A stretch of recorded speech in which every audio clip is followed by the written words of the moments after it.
Hey, what's going on everyone? DJ Marcio and welcome to another video here on TraktorProTutorials.com. In this video, we're going to do a quick review on the brand new Kontrol X1 MK2 from Native Instruments.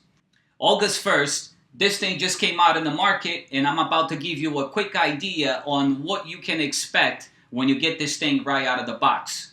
Let's do this. So the first thing that we're going to do, we're going to plug in the X1 into Traktor. And this is what you get, the option of choosing deck A and B or C and D. You also have the option of C and A, B and D, and then go back to A and B. You hit enter, and you're good to go. The first thing that you will notice as you plug this into Traktor is the loop bar count. Now you have two displays which will give you the loop size. And as I go over to the right, it will give me up to 32 bars.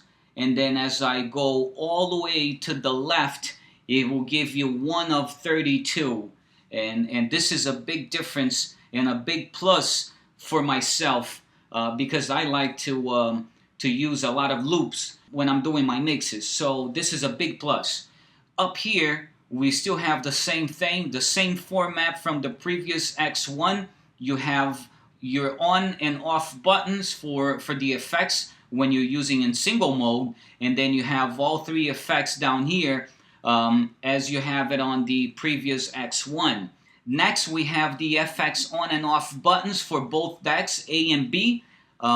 You can clearly see that the buttons got a little smaller than the previous one because the previous one, the buttons were the same size as the effects on and off buttons, and now they got a little smaller. But here you will be able to turn on and off the effects for deck A and B as we did before with the previous X1. Now, a big difference that I really like the way this thing interacts with Traktor now is the browse and load button. Once you touch this thing, Traktor goes automatically into browse mode. And if I let it go, it goes back to normal. So this is a big plus. I used to have a browse button mapped into my machine to browse my playlist. And now as soon as you touch it, it goes automatically into browse mode. That means your decks get smaller and your playlist gets bigger. And this is just everything that we were missing in terms of playlist viewing in Traktor. So once you pick and choose the track that you want, all you have to do is just click on one of these two buttons and you will load that track into the deck right away. You have the shift button right in the middle. I have not gone through the details of the functionality of the shift button, but as far as I plug and play with Traktor for just a few minutes, it reacts just as the previous X1. Now you have the X-Pad, and it gives you the ability of many different things, and I'm going to cover this in a future video. But right now, you will see that if I hit Shift in the X-Pad, I can scroll throughout a whole track at once. And this is big. This is really nice. This is something that we were missing in Traktor, and now we have.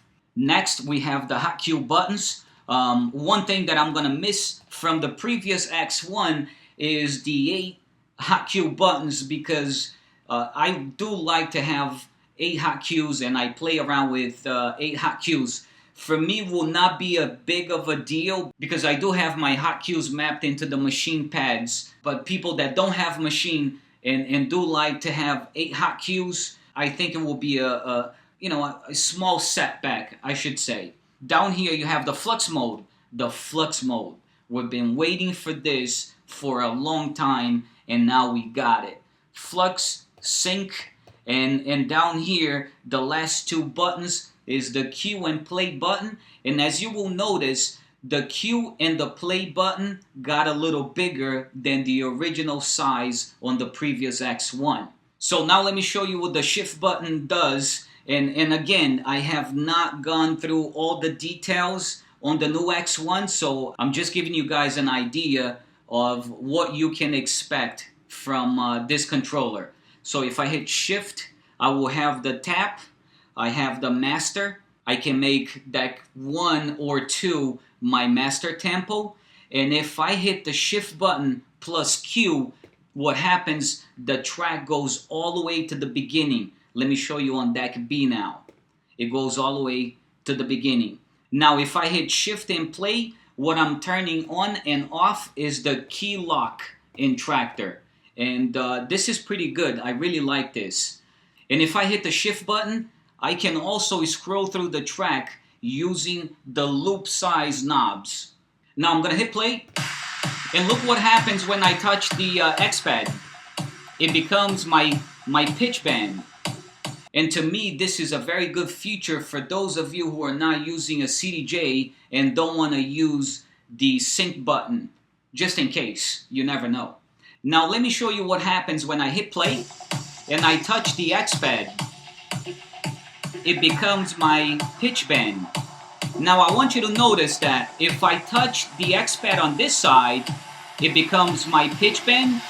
But if I touch the X pad on the other side of these two lines, I'm actually taking control of the track on deck A, deck B. So be very careful there. I think this will be a matter of getting used to this thing so you don't make any mistakes. But it's nothing major. I think that the X-Pad it's a beautiful idea, and I think it will help you take your creativities to the next level. When the flux mode first came out in Traktor, I mapped into my machine, but I was actually craving for an actual button dedicated specially for flux mode, and I knew this thing was gonna come out on the next X1. Native Instruments did an awesome job with the new X1. As a Traktor user, I think that this is what everybody was waiting for, and it's finally here.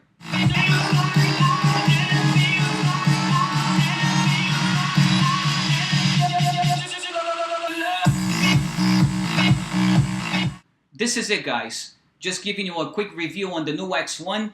If you are thinking about buying it, definitely go for it. If you are an X1 user and you're thinking about the upgrade, definitely go for it. I'm pretty sure that you're not gonna regret. This has everything that we were missing on the previous X1, so I would say definitely go for it. I hope you guys enjoyed this video, and please visit TraktorProTutorials.com. See ya.